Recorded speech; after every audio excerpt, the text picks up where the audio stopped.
아브라함이 그돌라오멜과 그에 함께한 왕들을 쳐부수고 돌아올 때에 소돔 왕이 사회 골짜기 곧 왕의 골짜기로 나와 그를 영접하였고 살렘 왕 멜기세덱이 떡과 포도주를 가지고 나왔으니 그는 지극히 높으신 하나님의 제사장이었더라.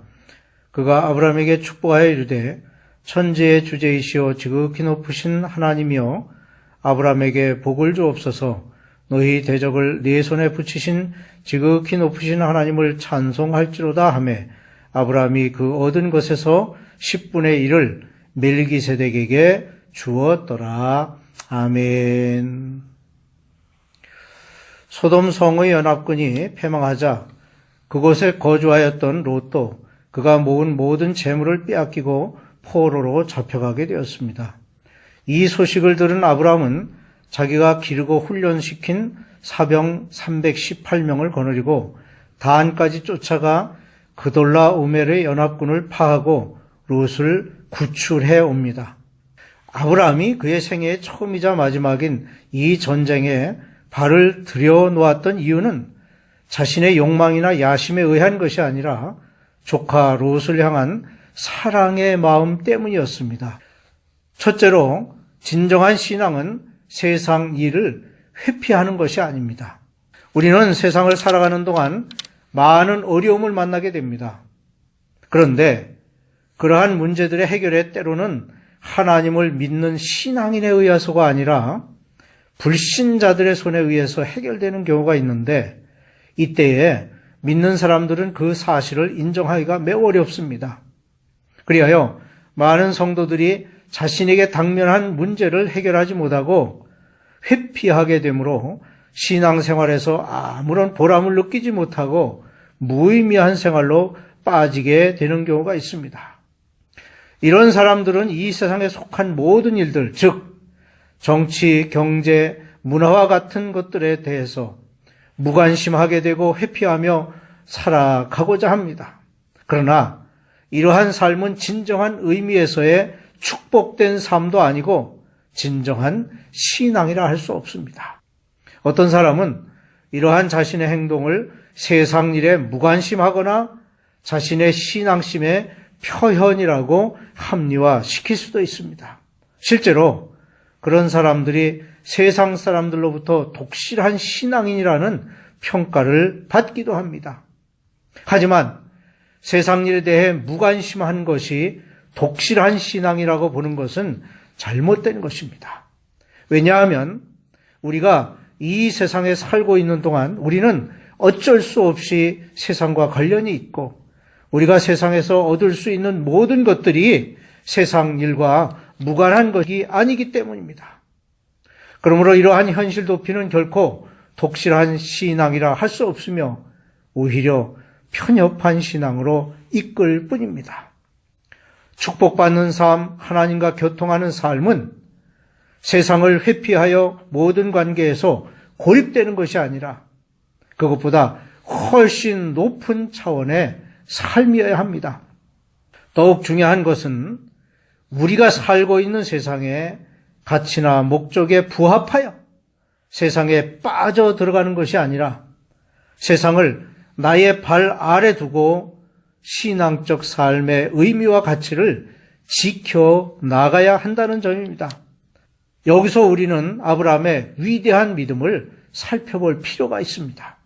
아브라함은 롯이 당한 일에 대하여 다음과 같이 말할 수도 있었을 것입니다. 그는 그런 고난을 받아도 당연한 사람이야. 자기 좋을 대로 했으니까 그가 소돔으로 가는 것이 애초부터 잘못이었어 라고. 하지만 아브라함은 그렇게 하지 않았습니다.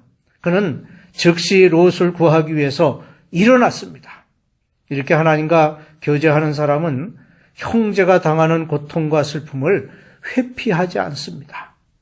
이런 아브라함의 신앙은 순례자로서 세상과 멀어질 수도 있지만 이웃이 당한 어려움을 멀리하지 않도록 해주었고 또 세상 사람들과 함께하지 않으면 안 되는 상황 속에서도 결코 세상적인 가치를 따르지 않고 자신을 지킬 수 있었던 것입니다. 둘째로 진정한 신앙은 이웃에 관심을 가지고 돕는 것입니다. 성경은 살인을 금하고 있습니다. 그러므로 전쟁은 하지 말아야 할 일입니다.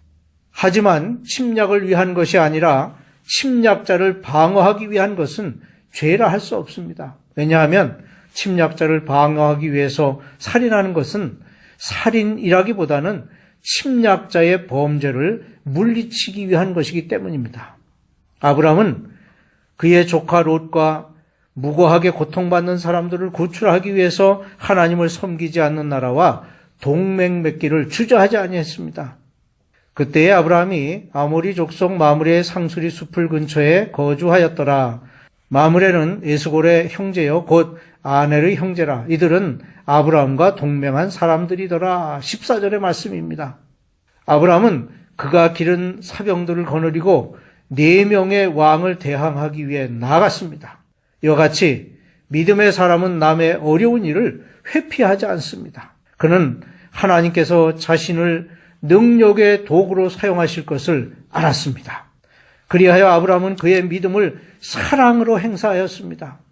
그가 조카 롯을 사랑했기 때문에, 그래서 감히 이러한 엄청난 일을 시도하였고, 그 위대한 믿음은 불가능한 것처럼 보이는 일을 시도할 수 있도록 해 주었습니다.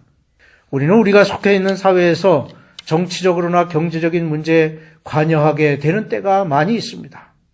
그런 일들 중에는 우리가 도무지 함께 할 수 없을 것 같은 사람들과도 협조해야만 성공을 거둘 수 있는 일들이 있습니다.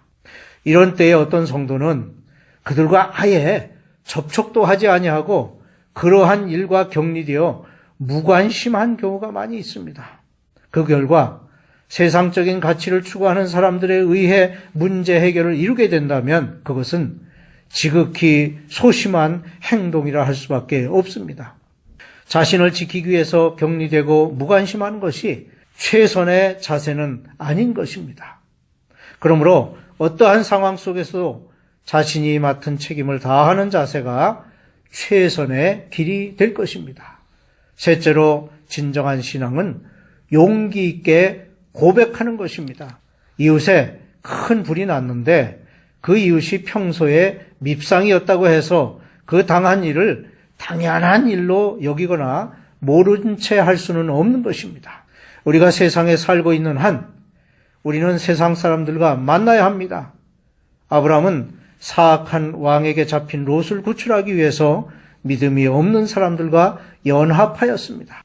세상 일에 무관심하고 회피하고자 하는 성도들로서는 믿음 없는 사람들에게 오염될 것을 염려하는 소극적인 마음을 가질 수 있습니다. 또한 아브라함이 취한 행동에 대해서 이해하지 못할 수도 있습니다.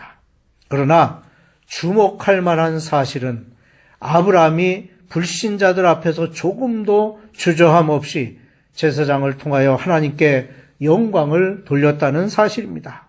아브라함은 지극히 높은 하나님의 제사장 멜기세덱에게 특별한 영광을 돌렸으며 그의 축복을 받는 것을 부끄러워하지 아니했습니다. 그리고 아브라함은 성도라는 자신의 신분을 감추지 않았고 오히려 분명하게 드러내 보였습니다. 이것이 진정한 용기요 신앙인 것입니다. 우리들 중에는 믿지 않는 친구들 앞에서 주님을 고백하기를 매우 어려워하며 자기 신앙을 내보이는 것을 부끄럽게 생각하는 이들이 있습니다. 하지만 우리는 우리의 믿음을 내보이는 것에 자신감을 가져야 합니다. 그러므로 우리는 우리들 앞에서 우리의 삶에 하나님께 동행한다는 사실과 하나님께 대한 우리의 책임을 다해야 한다는 사실을 용기 있게 밝힐 수 있어야 합니다. 이러한 신앙으로 아브라함은 하나님의 인정을 받은 사람이 되었습니다.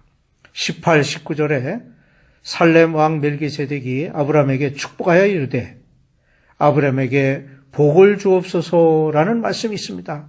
살렘 왕이 아브라함에게 축복했던 것처럼 하나님의 대제사장이신 예수님은 아브라함과 같이 하나님의 이름으로 나아가서 싸우는 모든 사람들을 위로하고 격려하십니다. 믿음의 싸움에서 지치고 피곤한 몸으로 돌아왔을 때 축복해 주는 제사장을 만난다는 것은 얼마나 큰 특권입니까? 하나님의 사람들이 다른 사람을 위하여 싸우는 경우가 많이 있습니다. 그런 때에 격려자 되시며 평화의 왕이신 예수님께서는 도움과 축복을 가지고 그를 찾아와 모든 피로를 풀어주실 것입니다. 우리는 아브라함이 보여준 용기 있는 그리고 진정한 믿음을 본받아야 할 것입니다. 천주교 브란스 필스 신부와 작가 임정남 씨가 함께 엮은 악마의 총회라는 동화가 있습니다. 그 내용은 이렇습니다. 악마들이 모여 어떻게 하면 사람들을 망하게 할 수 있을까를 논의하는 회의였습니다.